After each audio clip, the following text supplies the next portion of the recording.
ఈ ప్రభుత్వం సన్న బియ్యం ఇస్తుంది. ప్రతి బిడ్డ ఇయ్యాల, ప్రతి ఇంట్లో ప్రతి తల్లి తన కన్న బిడ్డకు ఇందిరమ్మ రాజ్యంలో ఇస్తున్న సన్న బియ్యంతో వండి కుక్కెడు పువ్వ తినిపిస్తుంది. సన్న బియ్యం కదా బాగుంది, బియ్యం కూడా అన్నం కూడా బియ్యం మంచిగా ఉన్నాయి సార్. ఇవి తింటున్నా, అవే తింటున్నా, ఇదే అన్నం. ఆనాడు తొట్టు బియ్యం ఎన్నడన్నా మీరు తిన్నారా?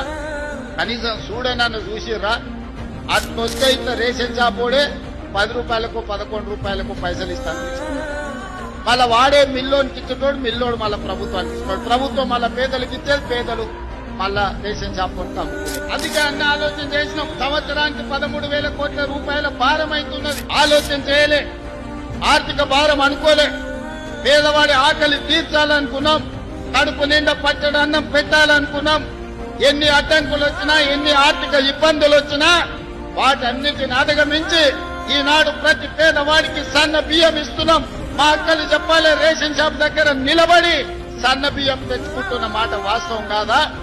సంటి పిల్లలకు సన్న బియ్యం ఇప్పిస్తున్న మాట నిజం కాదా? చరిత్రలో ఎవరు వచ్చినా, ఎన్ని తరాలు మారినా, ఏ ప్రభుత్వం ఎవరు ముఖ్యమంత్రి అయినా ఈ సన్న బియ్యం పథకాన్ని రద్దు చేసే ధైర్యం చెయ్యరు.